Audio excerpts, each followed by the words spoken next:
Willkommen zum CEO-Interview mit Martin Sulte, dem CEO von Mintos.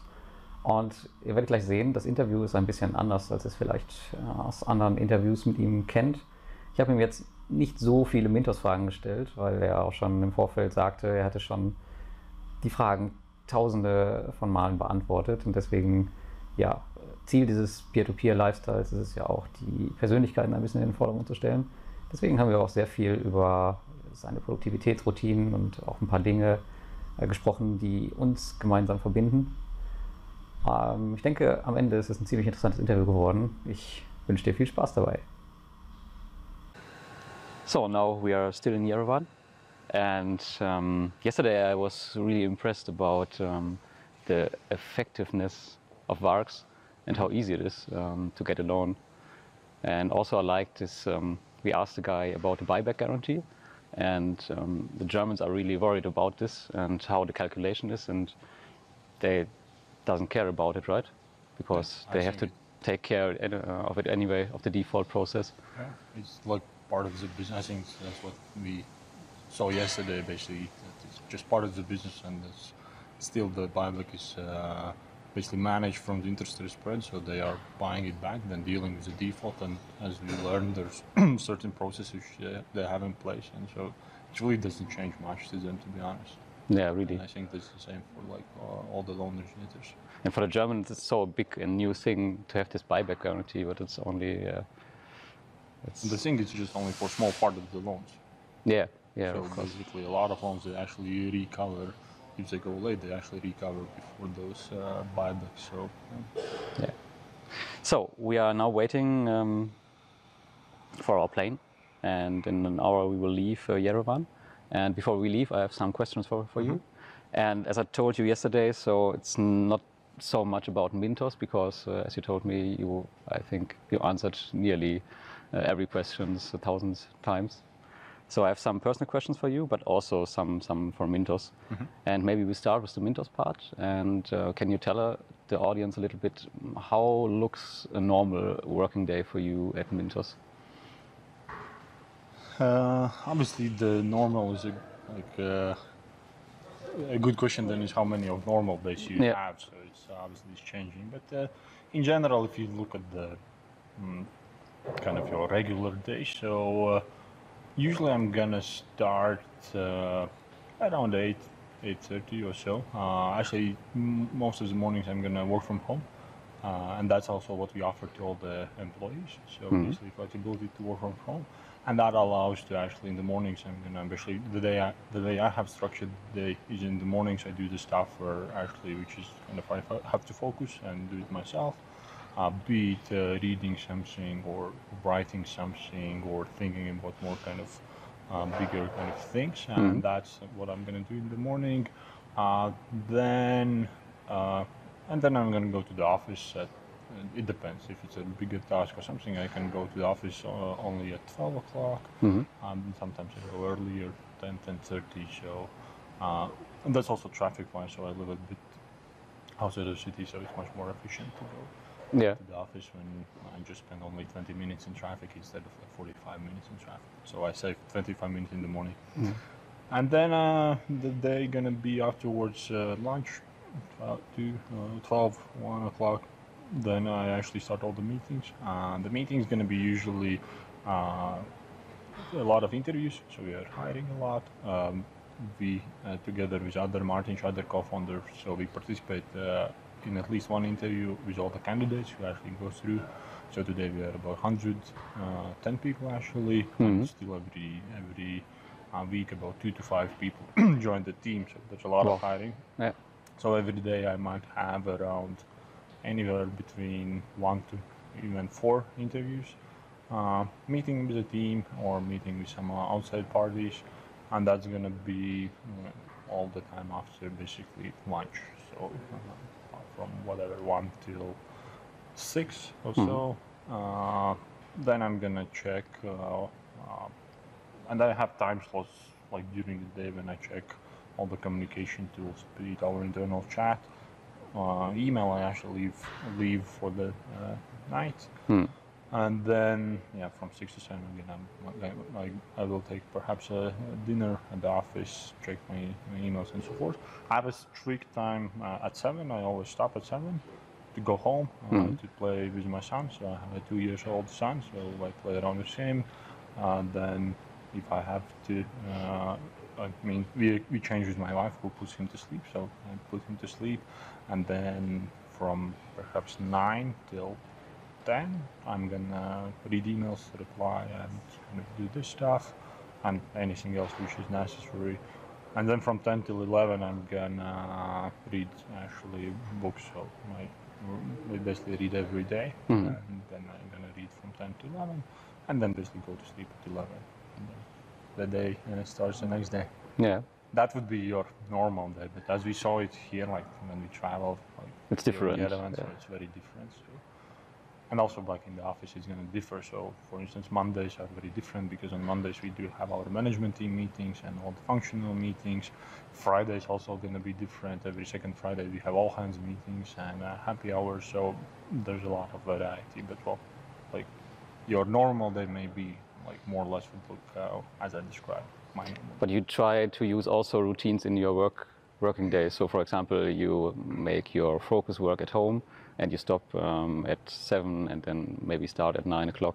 So these are some routines you use every day, I think. It's many. So basically, the more actually stuff you have on the table, the more actually I think about routines, so that it is the time is well spent. So many things which I do and some which I do not.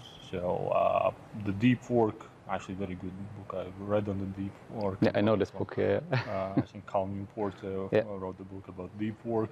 So definitely like deep work, you cannot do stuff just like in half an hour slots. So you actually need whatever, like 2-hour slot or 3-hour slot, where you actually really think deeply about the thing. So in the same, like whatever we produce, like new products as well. So basically I just spend time on thinking, okay, how it looks, and just going testing it very deeply instead of like, the same about communication. So actually I do like use time slots, so I try to batch it instead of like all the time being in phone trying to reply everything, or I just batch it and then do it in certain time slots. And then some things which I do not, so I do not use, for instance, social media, so and that allows me to kind of use time in some other things. Yeah, I mean those routines is just inevitable because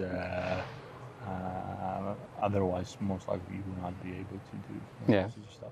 Yeah, we'll come a bit later to your productivity routines. And the next question is, you mentioned at the fireside chat that your favorite platform beside Mintos is Funding Circle. But are you really serious invested also in peer-to-peer lending by yourself? I wouldn't call it serious, so it's more about testing. So most of actually my investments have been in education. So I paid back my student loans just recently. So I had quite a big kind of student loans. So I'm not a serious investor like in that sense. But I've tested many platforms and have small amounts in some of them, but I wouldn't call it serious. But do you plan in the future maybe to top up your investment? For sure. I think it's a good risk return and it's a good asset class, but that's definitely would be part. I believe in as I believe for diversification on the Mintos platform, I believe so also for the diversification across asset classes. So P2P would be only kind of one part of when I think about asset allocation. So I don't think it would be wise to put everything in Mintos. And then, of course, according to preference, you can have more in the P2P and Mintos, and some people want to diversify across platforms as well. Myself, maybe less so, especially.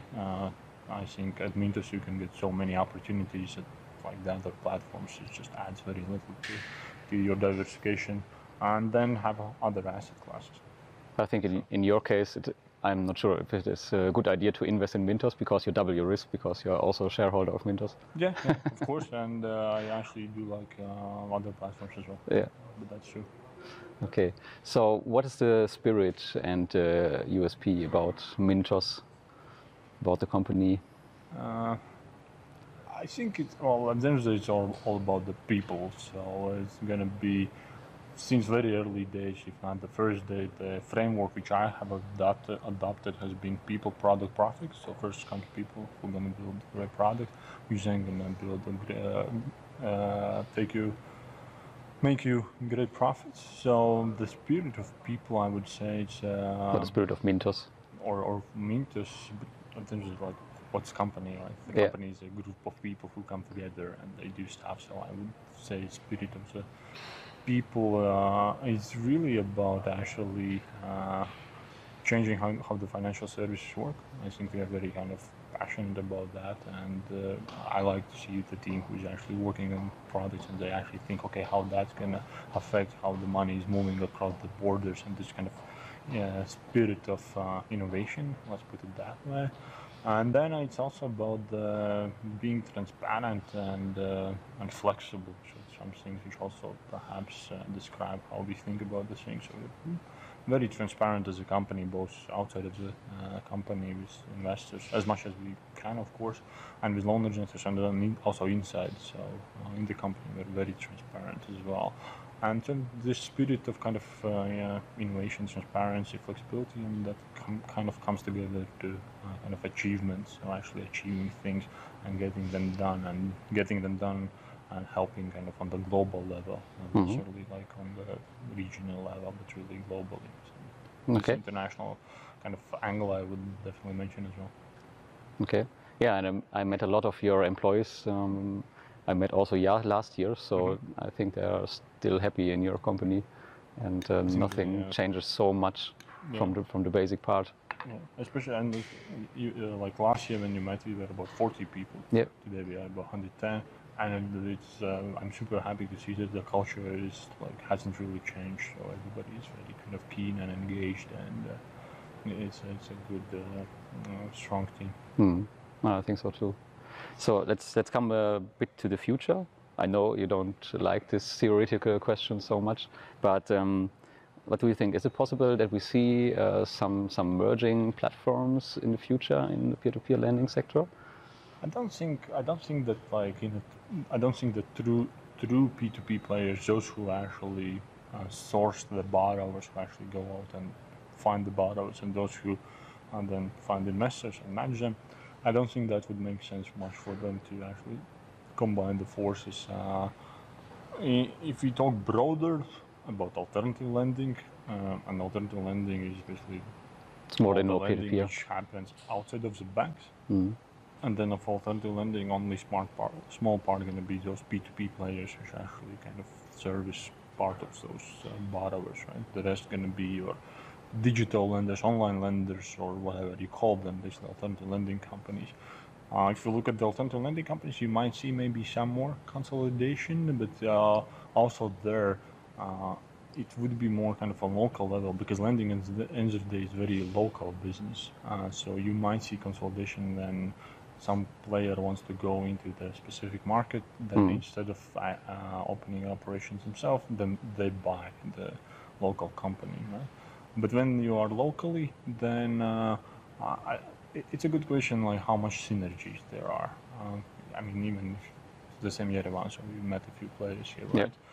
In Armenia, so I don't think it would make much sense for them to combine the forces, because they are kind of serving the same customers in a way, and there's little which is kind of overlapping.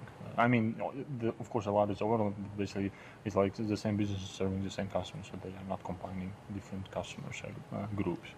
So all in all, I would say I think the only consolidation would be when bigger players want to go into specific markets, and then they, instead of building, they acquire. Okay, so let's talk about recession 2008. A lot of investors are interested in your opinion. What could happen to Mintos if we have a similar situation like 2008, 2009? How your business is affected from this? I think at the end of the day, so what happens in the recession is kind of the loan performance would decrease, and there's no question that it would deteriorate, so obviously, and that's affected by simple things such as people losing jobs, so they are unemployed and they cannot pay back the loans, so they don't have the salary anymore, or small businesses reducing kind of their business volumes because there's not enough demand for the services, so basically they cannot service the loans. And once they cannot service the loans, obviously that affects the loan performance. Once the loan performance is affected, then there's more defaults. When there's more defaults, then basically if the loan comes with a buyback guarantee, then the loan originator has to step in. If there's way too many defaults, then it could be difficult for them to manage all the buyback guarantees. They could go out of business, so there could be something happening. But I think it's what we offer is a fantastic opportunity to diversify. So you can diversify across different borrowers, different countries, different loan types, different loan originators, invest in different currencies, if you will. So it's basically like it's for you to choose. You can choose whatever kind of diversification strategy you wanna. If there will be, and not if there will, but when there will be the recession, so obviously it's gonna happen someday. Then the question is also if it's going to be to the same magnitude as it was in 2008. It was a huge crisis. In general, such crisis should not happen anytime soon, but who knows? Nobody also predicted 2008 crisis. But in the crisis, the best is diversification. And if you are super diversified across many different countries, the crisis most likely, unless it's who knows what, like nuclear war or something which affects the whole globe, it should not affect all the countries the same. So even in 2008, actually the same Poland was actually doing very well throughout the crisis. They were actually comparatively well. So when the crisis comes, it's not the question how good are you doing, it's all relative. How are you doing relative to other players? And Poland was doing very well. So actually had still GDP growing, and actually that's why it's now one of the just was named the developed country. It's not anymore developing country because it's been developing for quite some time. So what I see in the recession also that the next recession is not going to be affecting all the countries, all the loan types, all the borrowers, or the lending companies the same. So that's why you want to diversify. Yeah, it would be an exciting time, of course. And we have some data from the United States from the last crisis.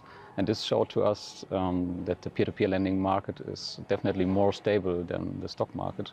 I think the stock market dropped around 60%. And the big platforms in the United States only, I don't know, 20% down. So, yeah, we will see. But of course, your scope is globally, so nobody knows. Yeah, so let's come to another future question. What do you think about the development and the future of peer-to-peer lending? Will it still still continue the growing and so on? And again, when we talk about P2P lending, then I will I tend to think more about alternative lending space, not necessarily about the P2P, because P2P lending, when it comes to sourcing the borrowers, is only very, very small part of all the alternative lending space. Yeah. So I think that we should talk more about alternative lending space, and that's, if anything, just are now starting to develop, and I think there's a big change coming when we think about who is actually lending to us. So far, in most of the cases, when we think that we need some money, we will think, yes, we go to the bank, we're going to get a loan one way or the other. It's through credit card, maybe, your consumer loan or mortgage loan or something. When it comes to bigger loans, then obviously you go directly to the bank instead of the credit card. But basically what I see is that the alternative lending space is already today taking much more lending, and is going to continue growing. So if we compare what happens in bank lending and alternative lending space, so I think the bank's going to remain only with really mortgage loans and large mortgage loans, because smaller mortgage loans also alternative lending companies can do. And then they're going to remain with kind of corporate lending and your blue chip companies, especially, so big loans. All the rest, when it comes to consumer lending, small business lending, your invoice financing, or your point of sales financing, or any other type of financing where it's more about customer experience, that's going to be with alternative lending. And alternative lending, that's of course going to involve also P2P space, but as I said, I think P2P is a rather small part of total alternative lending. And alternative lending is the same Amazon. It's your typical alternative lender, basically. From Amazon, as a small business, I can get the loan. If I trade on their marketplace, I actually can get the loan for my working capital. And Amazon is a huge player in that field, so they have lent like billions and billions of euros to small businesses. And that's gonna, I think, only strengthen the alternative lending space. And we're going to see more loans offered by players which are not the banks. And that doesn't necessarily mean that those are going to be P2P players. At the end of the day, like P2P is only about how the loans are funded. They're not doing anything like super different than the rest of alternative lending companies when it comes to sourcing the borrowers. So the same like what we met yesterday, right? Works. So basically what they do, that if they were a P2P player, that would not really change how they source the borrowers. So they're going to do the same stuff. So I think that we should talk much broader than just P2P. Okay. Yeah, and that's where you operate. So as a Mintos, we operate in the whole alternative lending space. Yeah. Okay. So let's stop these Mintos questions and come to the personal ones. I think you never answered something like this. So let's start with the first one. What are you doing for your work-life balance? So we heard already reading. Yeah, that's one, I think. I am more thinking actually, so actually the word balance is kind of a peculiar word because I don't think that work and life is really... Yeah, that's true. Yeah, it's more the life balance. It's just, I mean, what do you mean by balance? I mean, it's like, it's never going to be like 50-50, and the question is, does it really have to be 50-50? And kind of the term itself is a term which I actually don't use. I much rather like to think about work-life design. Okay. So how you design your, basically, at the end of the day, life, but just for the sake of like using the same terms, let's call it work-life design. And my work-life design is really, I mean, obviously it's combining what I do with Mintos and then outside of Mintos, but it's very kind of related. Right? So basically, I don't really distinguish that much between my time kind of outside of Mintos and then when I'm with Mintos, and I don't really think about, okay, this is basically it's entangled, basically it's kind of together. So yeah, it's always your life. Yeah, well, and it goes both ways. So I don't know, when you are doing something and then on your phone you have some chat messages which are about the Mintos, so is it the work or is it kind of a life? So it's not easy to distinguish. And then also, I don't know, the same like now we travel here, so is it like a work, or then we go out and see the city, so where the work stops and where the kind of life starts. So I much more think that it's kind of together, and it's a design. So obviously a big part of kind of what my life is about today is Mintos, but then there are other pillars like my friends or my family, and our son, which was born, or then myself as kind of a health and like personal development, and then I'm just designing all those things that I feel kind of happy with what I do. And then it's gonna basically, sometimes it's more about work, sometimes it's more about like, you know, spending more time with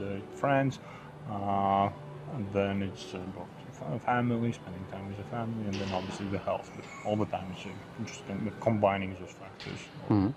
Those things of life together and kind of making your design which works for you. Okay. So the last days we talked also about our bucket lists, and we both have one. But I want to know, what are the top 5 of your bucket list actually, if you know this? Do you think bucket list is the best word to use? The bucket list sounds like for old people who, or... Yeah, you think so? I think... Yeah, I have a bucket list. I don't know if I should call it goals in my life or things I want to do. Yes, but yeah, the most common word is, I think, bucket list. Well, or maybe I would use like things I would want to do, to-do list or wish list, and that's constantly kind of it's updating and changing, and some things I do use and some I check and I see, oh, that's not anymore what I would want to do. And I think again they're going to be around those kind of things I mentioned, like work, friends, or basically relationships, so also friends and family, and then also your health or yourself, like as a person.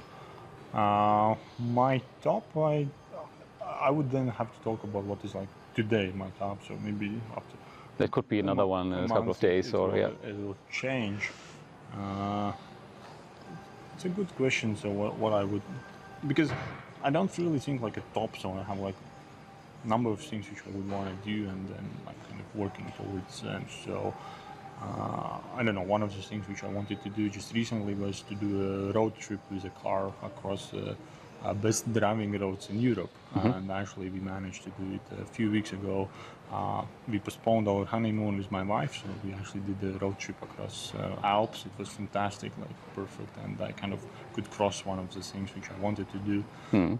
The same is I don't know, when it comes to health. So for instance, now what I want to do is, and I'm doing is, I have 12-week practices for 12-week program for running practice. So basically I run like 3 to 4 times a week, and there's like certain practice which I have to do. So I do that. So when it comes to Mintos, so it's basically never-ending story. So basically with help of technology, making financial services better, and that's obviously is not like one thing or one day thing. So it takes time to build a impactful company. But then you have to take small steps. So one of the steps which we took was the same, invest in access. So I was very excited about the product, and I was excited that we launched it a few days ago, and that was also the thing I wanted to do. So it's constantly kind of updating and so forth. So in the future, when I look, is I actually play beach volleyball, and I would want to go. There's a beach volleyball camp in Cuba in December, so I'm looking forward to actually to go there. So other than that, the rest is like plenty of things what you might want to do in the future, but I think I try to not make them too big so that they don't seem like unachievable, instead of kind of do smaller things which then affects my kind of the circles I mentioned, like work, friendships, family, and health. Is there a favorite travel destination for you want definitely to see in the future? These days, the more you travel, I think for me, the more it's about not necessarily the destination, but about the experience. And then there are certain experiences which definitely I would want to do. One is related actually to motorbikes. I got my motorbike license a few years ago, so I have somewhere on my list that I want to do a nice kind of motorbike trip. So somewhat I think it would be cool to go across Africa on a bike, but I would need a bit more skill, and also I'm not sure if Africa is the best destination, but that's something which I definitely think of. Other than that, I think obviously your kind of let's call them trivial examples of destinations. I think New Zealand is pretty cool, haven't been there. Yeah, me too. Iceland is actually something which might be interesting.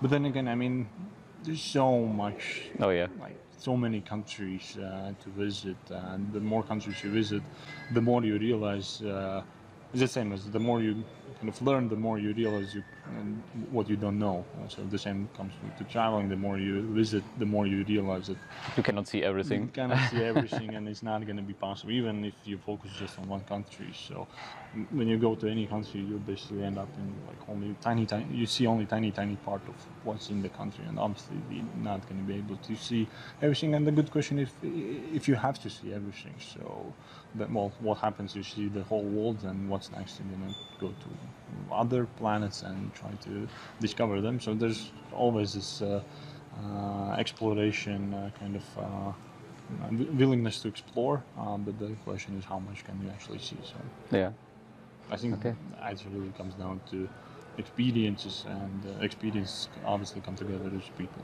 So it's more about like what you do together with people, and what type of kind of experience you have together. Yeah, definitely. Then destination. But of course, nice destination always help. So. Yeah, one of my favorite destinations would be Antarctica. It would be awesome to be there and That's cool. That's cool. to see this continent. So when are you going? I'm not sure. There are a lot of possibilities to go there from South America with a ship. I think I'm not sure how many days, but the traveling to Antarctica should be really, really cool. Saw many experiences in the internet, and the videos are awesome. Really nice. So let's come to more theoretical questions. If you are 80 years old and look back on your life, what do you think? What do you think about Mintos? And are you still connected with them? Maybe with 80 years old? No, most likely not. I mean, I would be connected in a way like. Well, I don't think you would kind of forget because it's been already considered part of my life. So it's been. Now it's in total from the day when basically the idea came about, it's been already 5 years. So when I've been thinking about Mintos one way or the other, so it's already kind of, took some part of my life. But when I'm 80, I guess it's just going to be a small part of life. So it's not everything. So I think when you're 80, first I would hopefully we can live up to 80. So you never know what can happen, and you can live with a good house.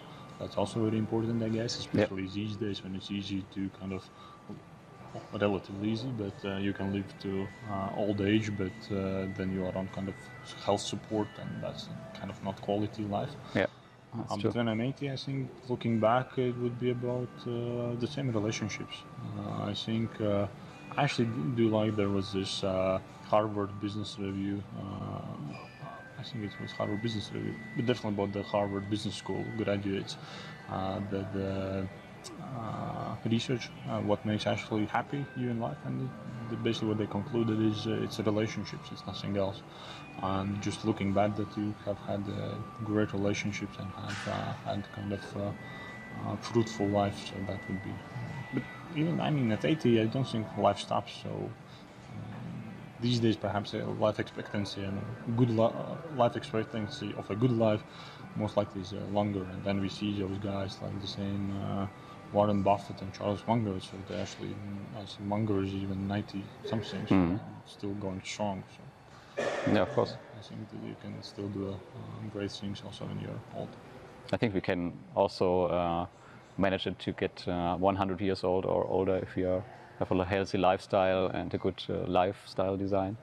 And so on. Yeah, definitely.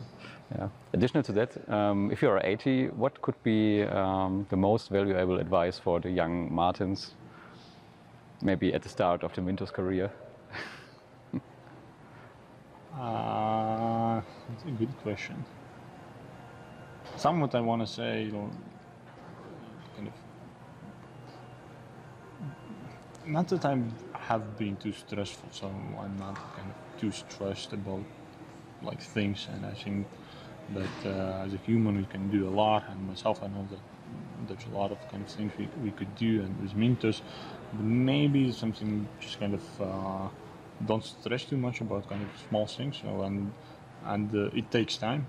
That's maybe the thing which I would, looking back, I would kind of stress, because whenever, especially when you are young guys, and I think also with our kind of the way we lead lives today, we kind of want to get everything like now at this very moment, and just everything, and I want to achieve it like today, and then when it's taking longer, then you're kind of, well, why it's not happening? And I think this, especially with much younger generations, I think with all the kind of phones and being constantly online and all this stuff, just like anxiety all around, and they want to get everything like through there, but just kind of relax. I mean, take your time. Enjoy in the moment. It's not gonna happen like in a seconds or minutes or in hours or in a days or in months or a year. It's gonna take some time to build like something meaningful. So that's basically, if I refer to Mintos. But in general, I would say, like, looking back, it's been if I'm 80 and then I look back, I think most likely at that age, you kind of realize that take your life kind of easier in a way. So, Okay. but it's easy to say when you are 80. Yeah. When you are whatever 25 or 20 or 30, there's so much kind of opportunity ahead of you, and it would be also stupid not to make use of that opportunities which you have, especially these days. I mean, you have so many opportunities. Yeah, of course. But I like it to think about what you are doing if you're older and how you look back on your life and so on. It's cool. So what is your most bad investment you ever made? I invested in Forex exchange. Oh. So I actually lost quite a bit of money at that time, which would also today I would consider quite a bit of money. And actually I managed to invest through one of the Forex kind of firms which went bankrupt. And I think there was a US kind of based owners or something, and the total what was lost about was for all the people who were involved was like 150 million US dollars or something. So it was a big scandal. So I managed to lose actually I think most of my capital, not all, but most of it. Okay. So it was not well diversified at this time. No, it was a great return. So I had kind of a friend of friends who had developed some kind of way of trading which gave you quite a bit of return. And no, it wasn't very diversified, but it was a good learning. Yeah, of course.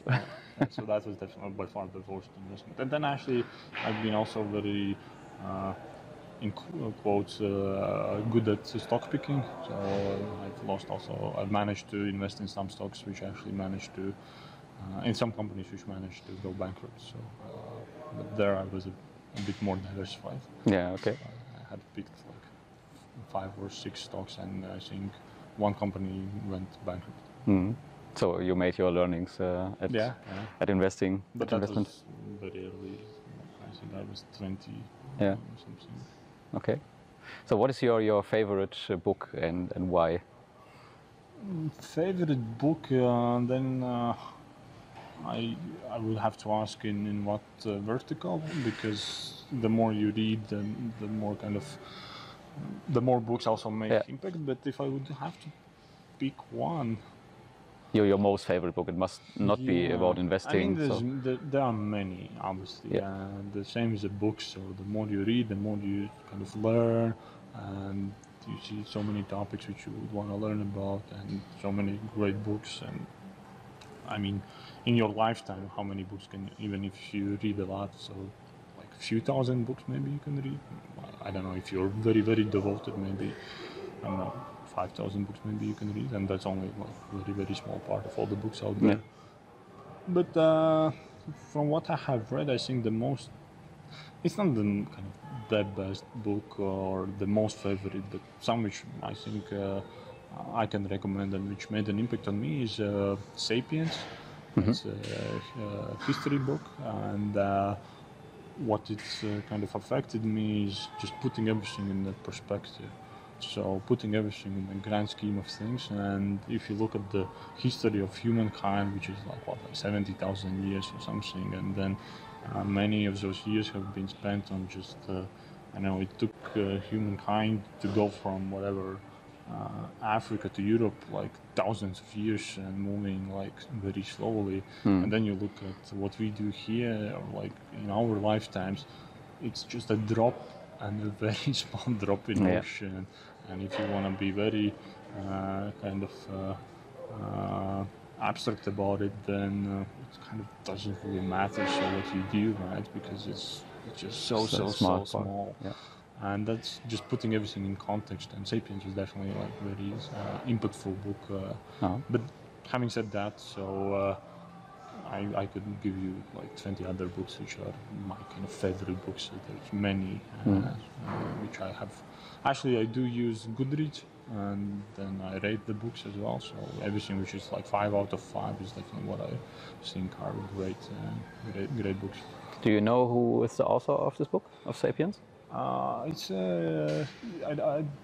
I'd always kind of if you say me his name, I know who he is, but I don't want to sort of make mistakes with names. Okay. Yeah, I will. He's an Israeli guy. I guess. I will put it in the show notes later. It's no one problem. Of best-selling books, so it's been around for already quite a while. Okay. And he has some other books as well, but *Sapiens* is very impactful about just putting everything in perspective. I will put it also on my wish list. So we, at the last days, we saw that we have a lot of similarities in kind of productivity routines and so on. What are your 3 most valuable productivity routines? It's definitely one going to be related to sleep. So I think good sleep is very important. And again, a very good book, which I also think is worth reading, is Why We Sleep. It's about the effect of sleep on our lives and how much it actually affects us across like different things, be it health, be it creativity, and just being present and so forth. So sleep is very important. So one of the things which I do is, again, like on normal days, because when you travel, maybe it's not that easy, but I go to sleep at the same time and I wake up at the same time, and I sleep usually around 8 hours, if not more. And because for myself, I kind of know that I need a bit more sleep than that. So sleep is definitely some routine, and the sleep itself is a big topic. So there's many things happening around the sleep, and also I think these days, especially in technology kind of sector, there's a lot of happening, and the sleep industry is getting big itself. So anything from going to sleep at the same time, not having any, not even talking about the smartphones, but not having any lights in your room, having like a temperature, right temperature, not too hot, also not too cold, but like a bit lower than your kind of comfortable temperature during the day. Everything being super pitch black and so forth. I mean, many things about sleep. So I have thought about them quite a bit. So that's definitely one. Then another routine would be, I think about the communication. So these days it's very easy to be all the time kind of available. But you can be available in many different ways, right? You can be available by being present and just paying attention to what you do and actually kind of being in the moment. But I'm more thinking about the communication and being kind of responding all the time about any incoming messages or in one form or the other. So, and in that sense, that's something which we touched like at the start of conversation. I batch the communications, so I don't really communicate all the time, because then it kind of gets in your mind and then it's all constant chatter in your mind. So that definitely helps with the productivity. So yeah, sleep, something about the communication. What else? I'm trying to pick a few because I have the 3 most powerful. I have introduced in my life. So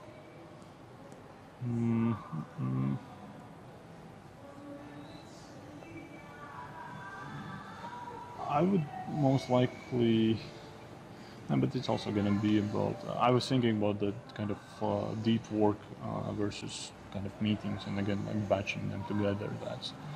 That's helpful, but that kind of comes back to the communication question as well. I'm going to come back with the third one. But, if I would choose a third one, it would be reading in my case, because it's also a good time for me and to think about things, and I do it in every morning, half an hour, sometimes longer. This would be my routine. And that's actually, thanks for a hint, but I would not. It's not about reading for me, but actually another routine is actually planning your day. Yeah. Yes. So that's a big one, actually, about productivity. Yeah. Because it's easy. It's kind of, and that goes both ways. I definitely see the point when people tend to think that if you plan your day, then there's not much kind of creativity or not much flexibility. Yeah. but actually it's the opposite. Because if you plan the day, then you're fairly flexible what things you can do. Whereas if you do not, then you're kind of at the moment deciding what to do, and then this decision making is obviously also decision power is also limited. How much willpower you have is kind of decreasing throughout the day, and then it goes back when you sleep, and then again decreases. So basically, planning the day is also a big part actually of productivity. It takes not that much time for me. In the mornings, the first thing I actually do is plan my day, and I plan my day basically by half an hour slots, more or less. So I know fairly well what I'm going to do, and that gives me much more flexibility, because in that moment I can do exactly what I want to do, and I don't have to think, so what's next after this? And of course, during a day, I change, and that's happened, but so that's a good one. Planning your days, planning and then reflecting. So I do use different tools, and these days it's very easy to use them, which helps you to reflect. Definitely. So tracking your time on your desktop, tracking your time what you use on your phone, just looking back at the calendar, what you have done, and then kind of reflecting. So, and there's many. One actually which I can also recommend if you like it. One thing which I've done is I've done a very detailed time logs of what I do for 2 weeks.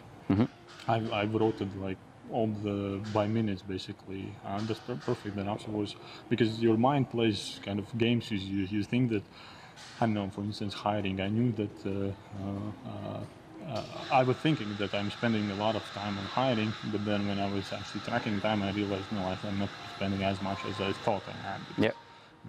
The mind plays games with you, and so this planning and reflecting is definitely a big part. So I would say then sleeping, batching things, including communication, and then planning and reflecting. Yeah, planning is also really important for me, but I plan the whole week. So I have mostly 3 tasks per day I want definitely to accomplish, and the rest is completely flexible. But I plan it on Sunday for the whole week, and then on Sunday again for an hour that I think about the next week. I think this is also really powerful. Yeah, so one last question, because I think we have to go to the airport. What is the one most important thing you want to teach your son? It's a hard question for the last one, I think. But it's a good one.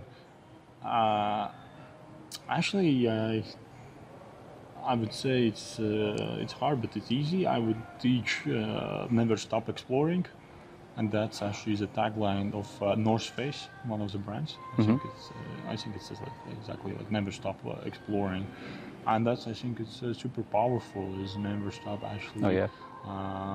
Wondering, never stop being curious, and that's kind of never stop as in exploring the world. So it's a great place where we are living, and there's so much to kind of learn. And I think the moment you stop learning and the moment you stop kind of wondering and being curious is basically the moment you kind of stop living. So definitely. I would definitely want to learn him to never actually stop exploring. So. Yeah, I think that was a good last answer. And so, thank you for the interview. Thank you, Watson. And let's go to the airport. Okay. Das war das Interview mit Mintos CEO Martin Schulte. Und ich muss sagen, es hat mir richtig viel Spaß gemacht. Der Typ ist sehr, sehr beeindruckend und man kann noch vieles von ihm lernen. Und das habe ich sicherlich auch in den 3 Tagen, in denen ich jetzt mit ihm unterwegs war.